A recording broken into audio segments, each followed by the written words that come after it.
Jumat 19 November pukul 8 malam live di Kompas TV.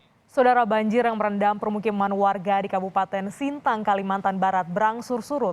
Warga pun mulai bergotong royong membangun dapur umum untuk membantu korban banjir. Banjir yang merendam Kelurahan Kapuas Kanan Hulu, Kecamatan Sintang, mulai surut hingga 30 cm. Kini warga Wiyata 1, RT 14, RW 04, Kelurahan Kapuas Kanan Hulu, Sintang, membuka dapur umum di selasar Masjid Al-Kautsar. Secara gotong royong dan swadaya, warga memberikan sebanyak 1.200 makanan dalam sehari bagi korban banjir. Saat ini bantuan yang masih dibutuhkan adalah bahan sembako dan obat-obatan. Warga terus membuka donasi untuk terus menyediakan makanan siap saji yang dibagikan kepada warga terdampak banjir.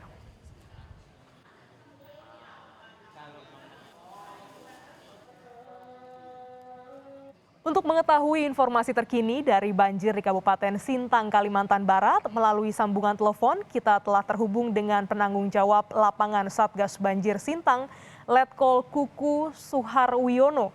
Selamat siang, Pak Kuku. Selamat siang. Iya, Pak. Waalaikumsalam. Hingga Jumat siang ini bagaimana kondisi banjir dan juga longsor di Kabupaten Sintang, Kalimantan Barat? Untuk kondisi banjir memang sudah ada penurunan turut ketinggian airnya sampai dengan 30 cm. Per tanggal 11 November kemarin ada 8 kecamatan yang masih terdampak. 86 desa dengan jumlah pengungsi sekitar 6.500 orang. Kemudian perlu kami laporkan juga untuk gardu PLN, ini ada 64 gardu yang mati karena terendam air sampai dengan sekarang. Hingga saat ini, ya Pak, apakah ini penurunan banjirnya ini cukup merata atau masih ada wilayah lain yang banjirnya cukup tinggi, Pak? Ini penurunannya cukup merata, namun demikian untuk kondisi air ini memang masih tinggi. Di beberapa tempat masih di ketinggian 240 cm yang di sekitar Sintang ini. Status tanggap darurat bencana diperpanjang hingga 16 November. Bagaimana penanganan banjir ataupun juga angin puting beliung dan longsor sejauh ini, Pak? Betul, jadi tanggal 5 November kemarin dari Bupati Sintang sudah mengeluarkan SK pembentukan Satgas. Kebetulan saya sebagai penanggung jawab lapangan. Kemudian kami juga sudah membuka posko-posko siaga, dapur umum, kemudian lokasi-lokasi pengungsian, dan posko-posko kesehatan. Seluruh elemen masyarakat, baik instansi pemerintah maupun non-pemerintah, swasta maupun dari organisasi massa kemasyarakatan, semuanya kita rapatkan untuk mengatasi banjir ini, dan posko pun setiap hari melakukan rapat koordinasi, di mana lokasi-lokasi banjir yang masih terdampak, di mana yang memerlukan bantuan, apa bantuan yang ada sampai dengan sekarang, stok beras, stok BBM, kemudian bagaimana untuk penanganan air bersih, dan lain-lain. Ya, ini kan banjir di Sintang ini terus menjadi sorotan karena lama ya Pak, 3 pekan banjir terus terjadi. Apa saja upaya penanganan terhadap warga korban banjir ini, Pak?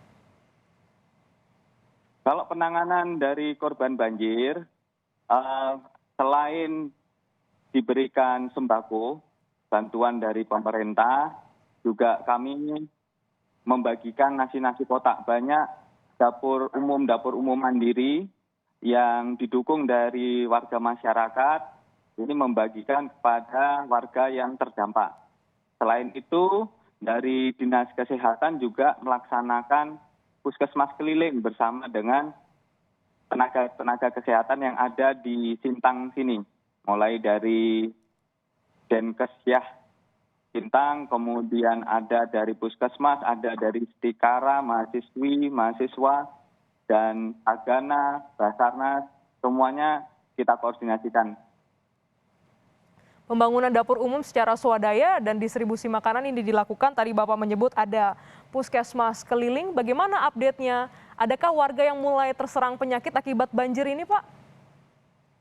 Untuk warga yang terserang penyakit memang ada mulai merasakan gatal-gatal, kemudian diare, dan ini sudah kita sampaikan kepada Dinas Kesehatan dan kita bahas di posko terpadu dengan harapan mereka bisa tertangani apabila ada kebutuhan obat yang tidak bisa dijangkau oleh warga, kita yang mendatangi warga itu dari rumah ke rumah, dari tempat pengungsian ke tempat pengungsian menggunakan perahu karet, sampan, atau menggunakan truk yang tinggi.